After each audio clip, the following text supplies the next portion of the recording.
Hello, today I'm going to look at some stitching software for panorama images. The two products I'm going to compare are the color AutoPano Giga, which is a popular one, and also PTGui Pro. So what I have here is I'm working on a Mac. I have an Intel i7, so it's a fairly good system here. I'm going to start off with just sort of a basic out of the box, like open up these programs and see how they stitch a panorama image. Now, the images I use are HDR, so I've taken 3 exposures at 4 different angles, which ends up with 12 images. Before I bring these images in, I'm just going to start a timer to see how long from start to finish I can get a pano. So this is basically just, well, I started it, so I'm just going to drop it in here. Now we detect this, and it should detect the pano and create a panorama image here automatically. So it's going to go through its stitching process. And once here, there's edit, and there's also the export function, which I'm going to do. This is the render panorama, and I'm just going to render it out. So it started to render, and that usually goes up into the batch stitcher here. So we can see what it's doing up in the renderer here. So in the meantime, while that's rendering, let's keep an eye on that. You can see that the interface for AutoPano Giga is pretty slick. It's a nice dark color, nice icons. Basically, this is your sort of stage where you bring your panos in, and then over here you have your outputs and your edit functions to fine-tune your panorama image there. So you'll see if this is PTGui. It's not quite as slick, the interface, and maybe there's like fewer settings, but actually when you go through it all, it actually does have most of the settings. There's a tab here where it's simple. If you have that, just open up to advanced, and then you can start the project. So there's basically just 3 processes to do, similar to AutoPano Giga. As you load the images, it's going to align the images, and then you create the panorama image. Sorry, that just stopped. So that was at about 1 minute and 45 seconds to render out an image. So let's just go straight into PTGui here and do the same thing. So 1 minute 45 for AutoPano Giga. Now this is version 10 of PTGui Pro, and it does use the GPU as well, and it tends to use all the resources on the computer. So there's not much else you can do with you can sort of surf the internet or things like that, but this is basically built to do one thing on your computer at a time. So I guess I better,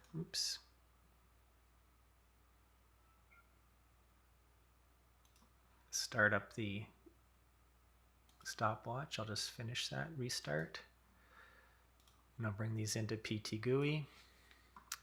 It's going to load the images. The next thing is to align the images. I'll just do OK.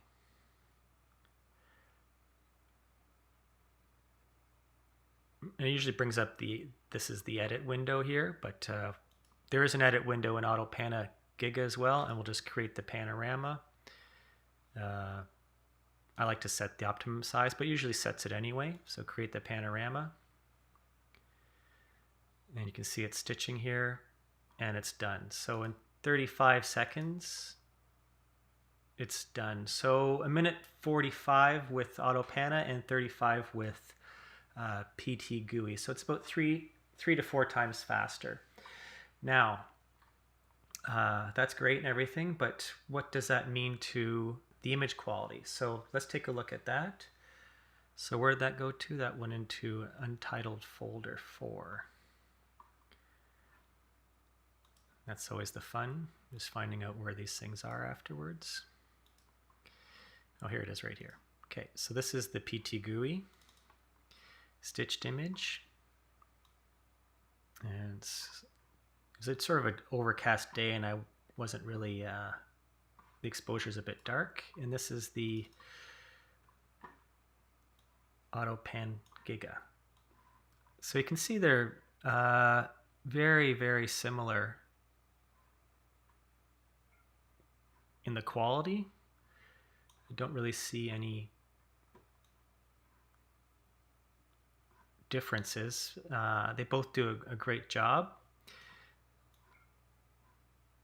Basically exactly the same. So there's no difference in the quality for this this image here, but when I take my images, they're all level and everything. They're fairly easy easy panos to do for most of this software. But you can see right away that it's a lot quicker with PTGui if that's something that is a concern to you working with this software, these softwares. Now, they both have batch functions as well, so I'm going to go through that. We'll start with AutoPano Giga and how that functions. So let's just start over here again. And we'll bring in, basically we have to create the projects, and then we can, oops, I don't want that first one. Create the projects, and then we can go back and batch stitch them. So you just take your 12 images, your groups here, and stick them in. Then you can detect them.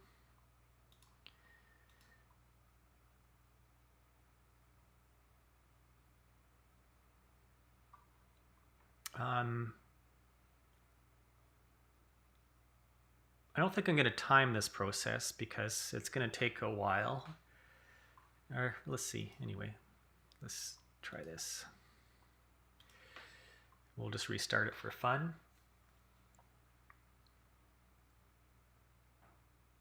Okay, well, while they're going, I'm going to go along here and save this. This is the project, so I'm just going to save it to the desktop.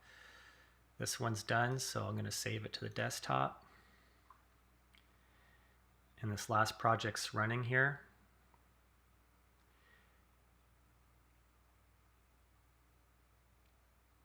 And just save it to the desktop. Okay, so we have our 3 projects here. I'll just remove this one. And we can drag these into our batch stitcher here and then let it go. It's going to start up and it's going to start rendering those all in order. Now, basically you have to go through, create your projects, then at this point you can just go have a coffee or something like that and come back. We'll do the similar thing, batch stitching in PTGui. First of all, I have to remove this one. PTGui works a little bit differently. So you have to have a folder that has the 12 images grouped, which I do. I've sort of color coded them just for my own workflow here. So if we go to PTGui, it doesn't really matter if we start a new project or not, but this is working away. It's under Tools, the Batch Builder. So we're going to build, similar to this, we're going to build our projects. So this is where our folder is. There's 12 images per panorama to stitch, which will bring it in. And you can see that they're there. That's the 3 projects, similar to AutoPano Giga. And just use the current project as the template, which is whatever was used here. And we generate the project. Now it says, would you like to send it to the batch stitcher, which is similar to what's going on over here. So our first one's done over here for our batch renderer. And I'll let PTGui come along too. So they're both rendering. The first one's done, PTGui. Second one's done. And third one's done. Now this is just working on the second one there, so I'm just going to pause that while they're rendering, or pause the screencast here. Okay, so the batch renderings done on AutoPano Giga, which was just over 5 minutes. It was about 5 minutes and 10 seconds to do those 3 images, compared with about 40 or 50 seconds with PTGui. So that is fine, but let's take a look at how these guys, the job they did. So here's AutoPano Giga. It's the first one there. I'm not sure if this is the same one or not.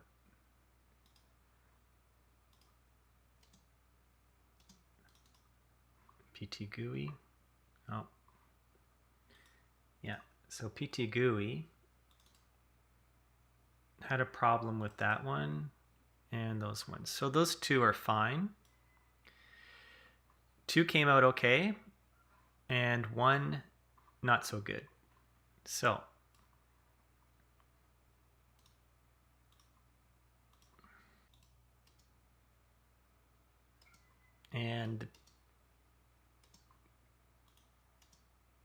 and all these are good. So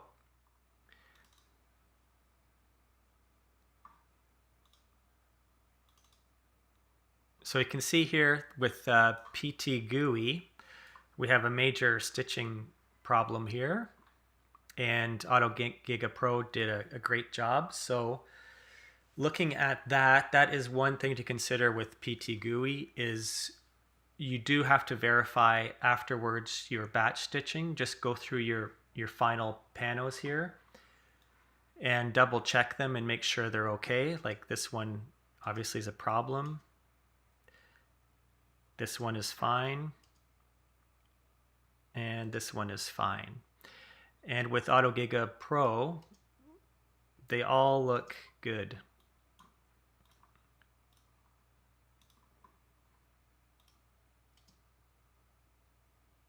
So AutoPano Giga, everyone is fine. So just keep a note with that, is that with your PTGui batch stitching, you do have to really double check everything and make sure that they come out fine. Speed is great, but it's nice to have perfect batch stitching every time. So what are things to consider here?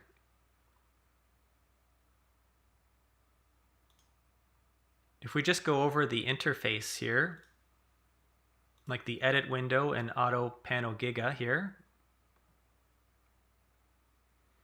is very similar to the PTGui editor. Oops, I don't have an image in there. Let's just upload that first one, I think. 6.9. It's this one that didn't go well.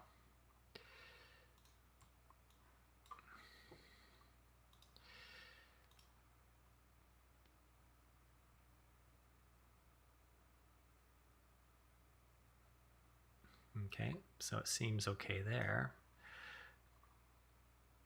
So this is the Panorama Editor. It doesn't look quite as clean as the AutoGiga one does, the APG one.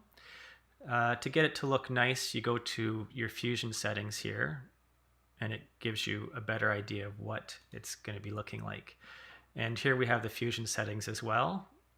This is this little tab here, where you can go in and adjust your exposure. Since it is a little too dark, you can bring it up a little bit. Other things in here, oops, sorry, I have to enable it first, that helps. There we go. You can bring your sort of this type of histogram here. You can play around with that to see how you like it. And same thing here, we have the target brightness, you can bring it up. You can boost your shadows, and you reduce your highlights if you want. There's also a Sigma feature, which kind of, if you can see, the background is, or the ground is going darker and the sky's staying the same, and then now the opposite, the sky's going darker and the ground's getting lighter. So there's sort of that here, it's called blending multiband, I believe. Kind of does that. Same thing. The ground is getting darker and the sky is getting lighter, and then the opposite. They just call it two different things. PTGui it's Sigma, and here it's blending settings. So that's sort of an overview of the editor. A lot of the settings are there that are in both of them. Like you have your control points, and they're just do OK. Also, you have your control points here as well. You can manually add your control points just by clicking. And the same thing here, you can just manually add your control points, delete or add. They all have the same, pretty much the same functions everywhere. It's just that they're in different places. The AutoPano Giga seems to have them all in one spot. And while in PTGui, you have to sort of go around here through your menu, including masking. They both have masking. Now, masking in PTGui is a bit different. You actually cover the areas you want to mask with a little pen. And in Auto Giga here, if I can find it, masking tool, here it is, this one.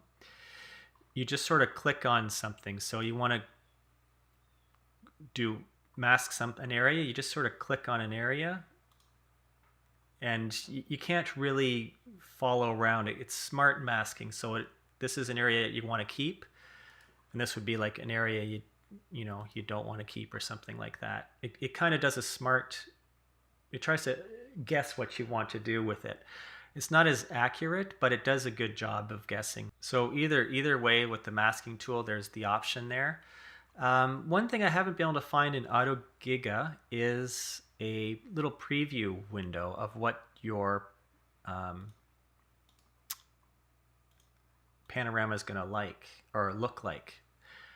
So there is a little viewer in PTGui. It just gives you a little preview of what's going on, so you can take a look around at things. And I'm not sure where that function is in Auto APG here, so that's something I've never discovered, so maybe somebody knows where that is, but I don't offhand. But it's not a big deal. Once it's stitched, you can always go into a third-party viewer and take a look and see how it turned out when looking through a viewer. All right, so that is it. I don't know, sort of a convoluted comparison, but just to let you know that they both stitch very well. And right out of the box, I would say APG is the better of the two. But in terms of accuracy, now PTGui is probably the best in terms of speed, but the accuracy may be lacking, especially in the batch stitching. You do have to double check. Like maybe, as much as 30% of your batch is not done correctly. So it can be a little frustrating. And if you're willing to just wait a little bit longer, then the AutoPano Giga is going to come out probably perfectly every time for the batch stitching. It's just sort of a toss-up between the two, which one you prefer. Now, it's definitely the batch stitching is the deal breaker for me, or the speed of the batch stitching, or the speed overall. I really enjoy the speed of PTGui. And the little errors that it does in the batch stitching are not a deal breaker for me, because I verify everything anyway, and when you come back just to do a few images here and there is not a big deal to come back and go in and do those. So there you go. It's up to you. AutoPano looks really nice. APG looks really nice, the interface. And PTGui, you can see that it's not so great, but I hope they don't change their interface. I hope they don't try to copy these guys too much, because it doesn't really bother me, the look and feel of the interface with PTGui. It's not a a problem for me. Okay, so have a good day, and hope you enjoyed that video.